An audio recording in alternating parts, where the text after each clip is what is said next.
Back to Godhead Prabhupada from the Lectures of Swami A.C. Bhaktivedanta. Back to Godhead Volume 01 Number 04, 1966. Notes transcribed from a lecture given September 8, 1966. The energy of the body emanates from the heart.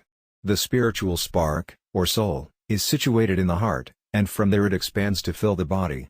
The size of this spiritual atom is 1/10,000th of the tip of a hair. It cannot be detected by scientific means, but that doesn't mean that it isn't there. To understand the science of the soul, we must have certain qualifications, which are, humility. We should not try to force others to respect us because we are Krishna conscious. We should preach with humility and respect for others. For example, instead of saying, "Every you know is a lot of nonsense," we should say, "I know you are a learned man, but please forget it for a moment and listen to me." We should not expect to be always well received, either. Jesus Christ preached the Word of God, and He was crucified for it. Humility includes acceptance of difficulties from others. We should preach Krishna's word to whomever we meet, but in so doing, we should not try to manufacture a new religion. People want a new religion, but what is there new to preach? We are as old as eternity, so what need have we of the new? Nature's law is not new. The sun still rises in the east and sets in the west, as it has always done. We still eat and sleep. God is not new. Sometimes, to make people listen, it is necessary to explain the old religion in new terms. This is like putting old wine in new bottles.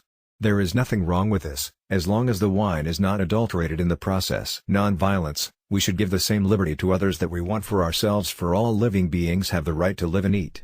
In nature there is food for all, and every creature has its own allotment. There are different varieties of food for different tastes. Human beings have a responsibility to all creatures. We do not have the right to kill any creature, not even the insects. There is also another kind of violence. If we do not do our best to bring Krishna consciousness to other beings, we are acting violently toward them. If we do not act to relieve suffering in others, we are doing them an injustice. Krishna consciousness means the real end of all suffering, so everyone has the right to Krishna consciousness. Patience and simplicity. We should not try to hurry Krishna up. Our thoughts and our speech should also be controlled.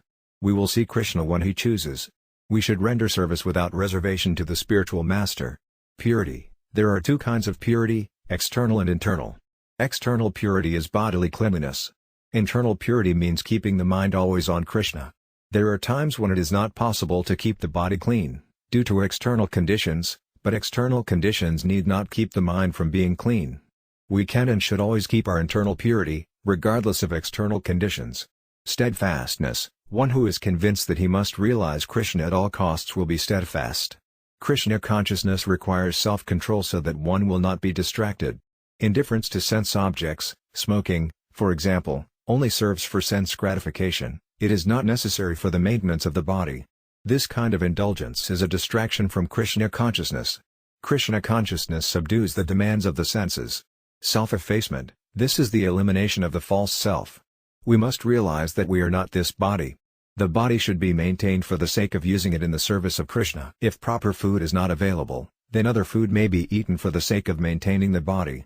However, improper food may be eaten only when there is no other food available. Non-attachment. The devotee should regard desirable and undesirable conditions equally. The householder should be detached from his family. He should take care of his family and fulfill his responsibilities, but he should not let his family stand in the way of his service to Krishna. Perception of the evils of birth, death, old age, and disease will guide us to Krishna consciousness.